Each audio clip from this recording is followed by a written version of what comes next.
Pen urban cooperative बँकेतील खातेदारांनी गुंतवणूकदाराची फसवणूक झाली. 661 कोटी रुपयाचा अपहार झाला. 2 लाख खातेदारांनी फसवणूक झाल्याचे निदर्शनास आले आहे. माझं एवढं म्हणणं आहे अध्यक्ष महोदय, मंत्री महोदयाला, की आपण याच्या बाबतीत चौकशी करणार का? संबंधित संचालकाची ज्या ज्या खातेदाराची गुंतवणूकदाराची पैसे अडकले त्यांची प्रॉपर्टी मर्ज करून ते लिलाव करून ठेवीदाराला पैसे परत देणार का? आणि याची सखोल चौकशी करून कायदेशीर यांच्यावर कारवाई करणार का? अध्यक्ष महोदय. अध्यक्ष महोदय, या संदर्भामध्ये त्याच्या अनेक चौकशा झाल्यात. MPD कोण चौकशी झाली, CID कोण चौकशी झाली. त्याच्यामुळं थोडंसं खूपच किचकट प्रश्न झालेला आहे. मागे देखील याच्या संदर्भामध्ये अनेक वेळेस हा विषय आलेला आहे आणि याच्यामध्ये आत्ता सांगितलं आमच्या सदस्यांनी, पेन अर्बन कोऑपरेटिव्ह बँकेमध्ये 597 कोटीचा अपहार झालाय 2010 मध्ये. हे निदर्शनास आलं आहे, खरं आहे. त्याच्यानंतर महाराष्ट्र ठेवीदार हित संरक्षक MPID आणि कलम नंबर 5(1) अन्वये सदर मालमत्तेवर नियंत्रण ठेवण्यासाठी उपविभागीय दंडाधिकारी पेन यांची सक्षम प्राधिकारी म्हणून नियुक्ती अधिनियम 1999 अंतर्गत बँकेच्या ठेवीतून खरेदी केलेल्या एकूण 47 मिळकती व 24/7/13 रोजी जप्त केलेल्या तसेच बँकेच्या निधीतून खरेदी केलेल्या उर्वरित 8 मालमत्ता व संचालकाच्या 96 मालमत्ता ह्या जप्त केल्या आहेत.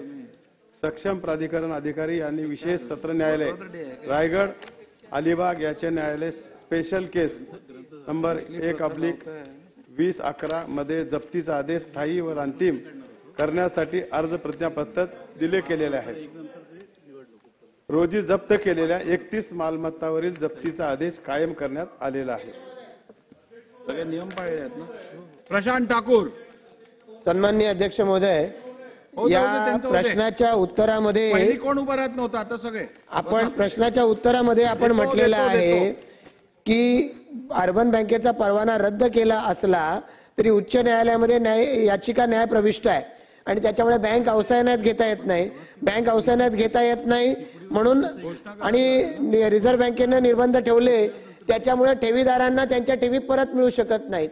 अध्यक्ष महोदय, याच्या ठेवीदारांचा नेमका काय दोष आहे?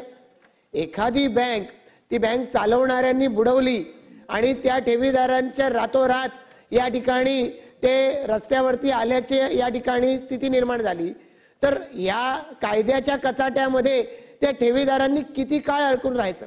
12-14 वर्ष अध्यक्ष महोदय निघून गेलेली आहेत. त्यामुळे या सगळ्या प्रक्रिया वेगवान करणं आणि याच्यामध्ये ठेवीदारांना न्याय मिळवून देणं ही शासनाची जबाबदारी आहे. आणि मग अध्यक्ष महोदय, जसं आता एखाद्या बँकेच्या वरती अवसायनात गेल्यानंतर पुढच्या 90 दिवसामध्ये त्यांच्या ठेवी परत देण्याच्या संदर्भामध्ये केंद्र सरकारने काढला रेट्रोस्पेक्टिव्ह या पद्धतीने कार्यवाही होण्याची आवश्यकता आहे. ती तशा पद्धतीनं शासन कारवाई करणार का? नंबर 1. दुसरं की या सगळ्या रिझर्व्ह बँक आणि निर्बंध याच्यामध्ये सहकार खात्यानं प्रोएक्टिव्हली काम करण्याची आवश्यकता आहे. त्यांनी या संदर्भामध्ये पुढाकार घेऊन ठेवीदारांना न्याय मिळवून देण्याची आवश्यकता आहे. त्यासाठी शासन पुढाकार घेईल का? अध्यक्ष महोदय, बँकेचे उच्च न्यायालय मुंबई यांच्याकडे परवाना रद्द केल्याबाबत 17 मार्च 2014 रोजी अपील 2495/13 दाखल. तदनंतर बँकेच्या संदर्भात माननीय उच्च न्यायालय मुंबई यांच्याकडे दाखल असलेल्या सर्व याचिकाची सुनावणी एकत्रितरित्या मुख्य याचिका 3644/2011 सुनावणीचे वेळी घेण्यात आल्या. माननीय उच्च न्यायालय मुंबई यांनी 13/8/2014 रोजी आदेश काढले. त्यानुसार सर्व सुनावण्या एकत्रितरित्या घेतल्या जात आहेत. सदर सुनावणी दरम्यान परवाना रद्दीचे बाबत अद्याप कोणताही निर्णय घेण्यात आलेला नाही.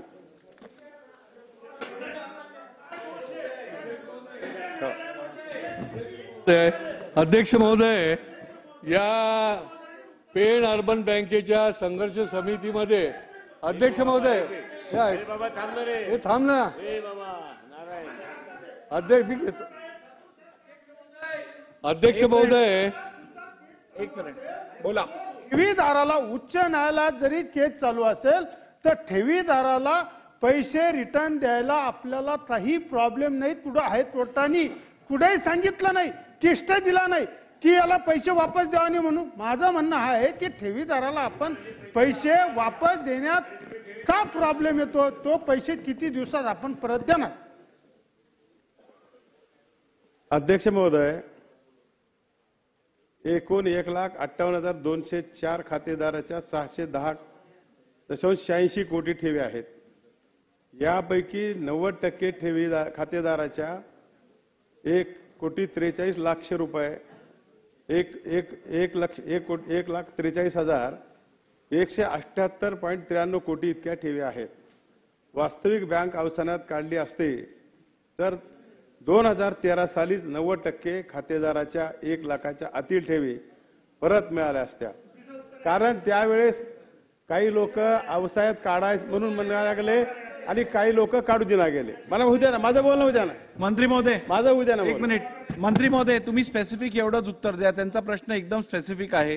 त्यांनी तुम्हाला यापूर्वी किती दिले आहेत हे विचारलं नाही. त्यांनी तुम्हाला एवढंच विचारलंय की ज्या लोकांच्या ठेवी आता पेंडिंग आहेत त्या तुम्ही परत देणार की नाही देणार, आणि देणार असाल तर किती वेळात देणार.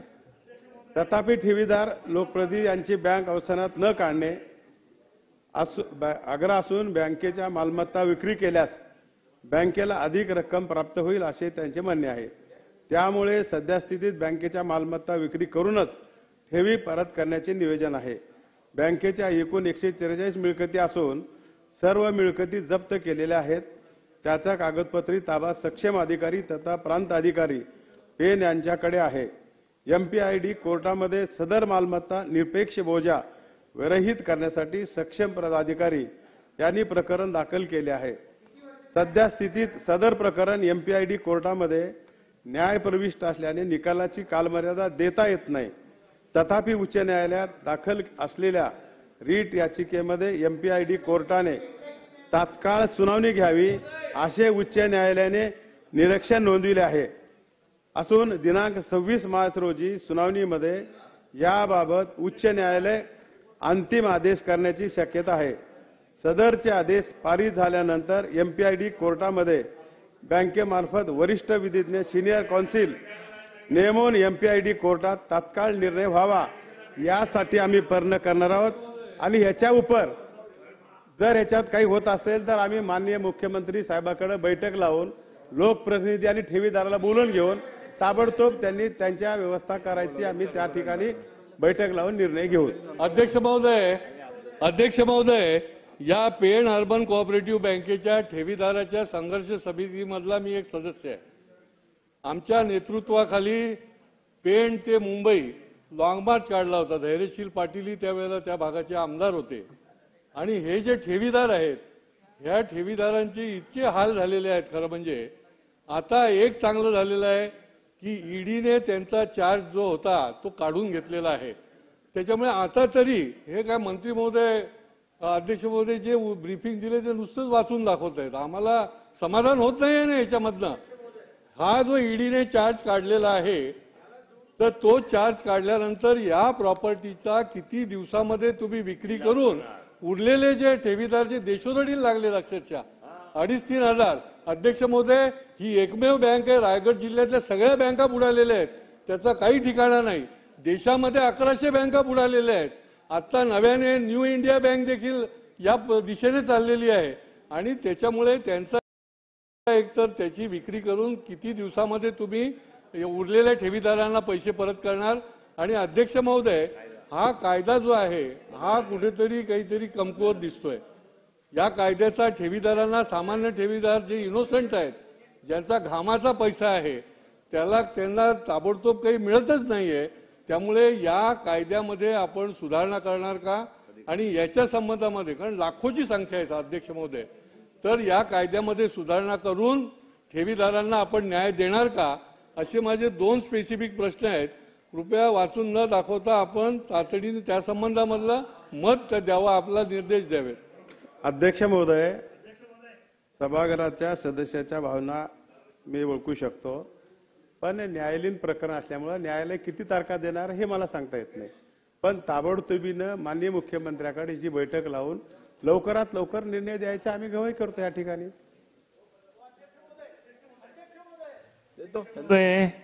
मंत्री महोदय चुकीची माहिती देत आहेत. 1 लाख रुपयापर्यंतच्या ठेवी परत करू असं म्हणतायत, परंतु DICGC परवा सन्माननीय मुख्यमंत्र्यांनी आपल्या उत्तरामध्ये सांगितलं होतं की सहकारी बँकेच्या 5 लाख रुपयापर्यंतच्या ठेवी या सुरक्षित आहेत. त्याचा इन्शुरन्स काढलेला आहे. त्याच्यामुळं हे 5 लाख रुपये 14 वर्ष झाले तरी तुम्ही देऊ शकत नाही. हे खरोखरच खेदाची गोष्ट आहे. म्हणून त्यांच्या इन्शुरन्सच्या ज्या संरक्षित ठेवी आहेत त्या ठेवीदारांना ताबडतोब देण्याबाबत सरकार कारवाई करेल का? अध्यक्ष महोदय, MPID न्यायालयाचे आदेश कायम झाल्यानंतर, दादा मला बोल द्या, मालमत्ता विकून ठेवी रक्कम परत दिली जाते. सांगा काय म्हणता दादा, सांगा. स्पेसिफिक प्रश्न विचारला. ठीक आहे की जे काही इन्शुरन्स केलेला आहे. अध्यक्ष महोदय एक मिनिट. DICGC 5 लाख रुपयाच्या ठेवी ह्या संरक्षित आहेत. इन्शुरन्स कायदा आहे. त्याचा इन्शुरन्स त्या ठेवी 14 वर्षानंतर देऊ शकत नाही. मंत्री महोदय, खरोखरच खेदाची गोष्ट आहे. 14 वर्षानंतर 5 लाख रुपये ज्याचा इन्शुरन्स आहे त्या ठेवी जर तुम्ही परत देऊ शकत नसाल तर शासन हातबल आहे. ह्या कायद्याला काय अर्थ राहिलेला नाही. आणि म्हणून हे ताबडतोब येत्या 2 ते 3 आठवड्यात या 5 लाख रुपयाच्या इन्शुरन्सच्या ठेवी हे शासन परत करणार का? अध्यक्ष महोदय, सन्मान्य प्रकाश सोळंकी साहेबांनी सांगितलेला मुद्दा सत्य आहे की सहकारी बँकेमध्ये ज्या ठेवी असतात त्या 5 लाख रुपयापर्यंतच्या ठेवी ह्या इन्शुअर्ड असतात. तेवढी रक्कम निश्चितपणे त्या ठिकाणी दिल्या गेली पाहिजे. संबंधित बँकेच्या प्रकरणामध्ये अनेक न्यायालयीन केसेस त्या ठिकाणी झालेल्या आहेत. त्याच्यामुळे शासन देखील निर्णयाप्रत त्या ठिकाणी पोहोचत नाही आहे. परंतु आपल्या प्रकाश सोळंके साहेब असो, केळकर साहेब असो, प्रशांतजी ठाकूर त्याच भागातले आमदार आहेत, नारायण कुचे साहेबांनी प्रश्न मांडला आणि लाखो लोकांचे पैसे त्या ठिकाणी अडकले. हे अतिशय सत्य आहे. परंतु निश्चितपणे मी या संदर्भात सांगतो की तातडीनं याच्या संदर्भात न्यायालयामध्ये काय प्रकरण आहे आणि परिस्थिती काय, तर लवकरात लवकर आपण इन्शुअर्ड 3 कायद्याच्या चौकटीत राहून आपण वापस करण्याची प्रक्रिया चालू करू. एक नाही 4 सदस्य, बसा जरा बसा. एक नाही 4 सदस्यांनी हा प्रश्न विचारलेला आहे. तुम्ही न्यायप्रविष्ट आहे, न्यायप्रविष्ट आहे, न्यायप्रविष्ट आहे असं सांगितलं. आता तुम्ही फक्त एवढं उत्तर द्या, न्यायप्रविष्ट ज्या बाबी आहेत त्यात कोर्टाचा या ठेवी परत देण्यासंदर्भातला कुठचा स्टे आहे का? आणि कुठचा स्टे नसेल तर मग शासन त्यांचे पैसे परत करण्यासाठी योग्य ती कारवाई का नाही करत आहे? अशा पद्धतीचा कुठलाही स्टे नसल्यास कायद्याच्या आपल्या आहे की नाही? सध्या स्टे आहे साहेब, सध्या स्टे आहे. या त्याच्यामुळे ज्या ज्या ठेवी आपण इन्शुअर्ड ठेवी वापस करू शकतो त्या ठेवी निश्चितपणे वापस करू. चला पुढे जाऊया. बोला. अध्यक्ष महोदय, प्रश्न क्रमांक 3 काय आहे?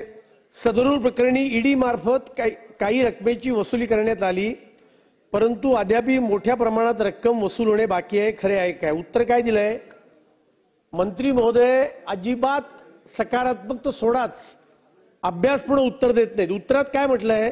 सक्त वसुली संचालय मुंबई यांच्याकडून ज्या काही मिळकती जप्त केल्या त्याच्यावरचा बोजा जो ईडीची नोंद होती ती त्यांनी खारिज केली. सदर मिळकती सक्षम प्राधिकारी तथा उपविभागीय अधिकारी पेण यांच्याकडे कागदोपत्री ताब्यात देण्यात आल्या असून अद्याप कोणतीही रक्कम सक्षम प्राधिकारी अथवा बँकेकडे वर्ग करण्यात आलेली नाही. म्हणजे रकमा ईडीने जप्त केल्या, प्रॉपर्टी ईडीने जप्त केल्या. त्याच्यानंतर देशभरात ही चर्चा झाली की त्याच्यावर ईडीचं नाव असायचं. ईडीने तातडीने कारवाई करून ती रक्कम प्रॉपर्टी ज्यांच्याकरता जप्त केली आहे त्यांना मिळावी याच्याकरता ईडीने बोजावरचं आपलं नाव कायद्यात बदल करून त्या ठिकाणी कमी केला. उत्तरास्व म्हटलंय, वर्ग केलाय, मग पुढे तुम्ही काय केलं याचं उत्तर द्या. पहिला मुद्दा. क्रमांक 1. आणि या सदनामध्ये माझी आणि योगेश सागर यांची लक्षवेधी न्यू इंडिया कोऑपरेटिव्ह बँकेविषयी लागली होती. गेल्या 5 वर्षात अध्यक्ष महोदय राज्यामध्ये 60 नागरी सहकारी बँका या बंद पडलेल्या आहेत. 60 हा आपला रेट आहे. या संदर्भात सहकार खातं काय करतंय हा माझा दुसरा प्रश्न आहे. आणि तिसरा प्रश्न, जसं पेण अर्बन कोऑपरेटिव्ह बँकेच्या गैरव्यवहाराच्या बाबतीत त्या ठिकाणी ईडीने कारवाई केली, न्यू इंडिया कोऑपरेटिव्ह बँकेमध्ये पोलीस उत्तम कामगिरी करतायत. कालही 1 जणांना अटक केली यूपीतून. पण या बँकेच्या गोंधळामागे, न्यू अर्बन इंडिया कोऑपरेटिव्ह बँकेच्या गोंधळामागे जे भानू नाव ग्रस्त त्याला जबाबदार आहेत ते आता विदेशात आहेत. त्यांची पत्नी दुबईत आहे, हे महाशय लंडनला आहेत. त्यामुळे न्यू इंडिया अर्बन कोऑपरेटिव्ह बँकेच्या घोटाळ्यात सुद्धा ईडीला कारवाई करायला आपण सांगणार का, असे माझे 3 स्पेसिफिक प्रश्न आहेत.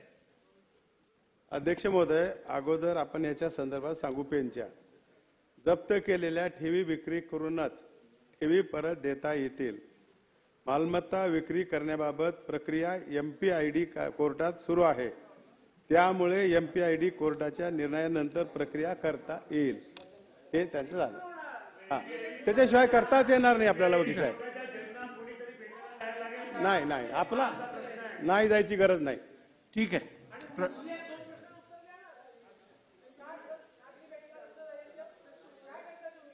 बाकीच्या नागरी बँकाची माहिती माझ्याकडे नाही आहे. त्या पेन बँकेचे मला प्रश्न विचारला होता, त्या संदर्भात दिलाय. ठीक आहे. हा खूप किचकट प्रश्न झालेला आहे अध्यक्ष महाराज. नाही, 1 मिनिट भातकळकर साहेब, 1 मिनिट. प्रश्न चालू आहे पेण अर्बन कोऑपरेटिव्ह बँकेचा. तुम्ही कुठच्या तरी वेगळ्या संस्थेविषयी विचारत आहात. त्यांनी सकारात्मक उत्तर दिलंय. या संदर्भातली माहिती घेऊन पटलावर ठेवीन. स्कोपच्या बाहेर आहे. चला, प्रश्न क्रमांक 4.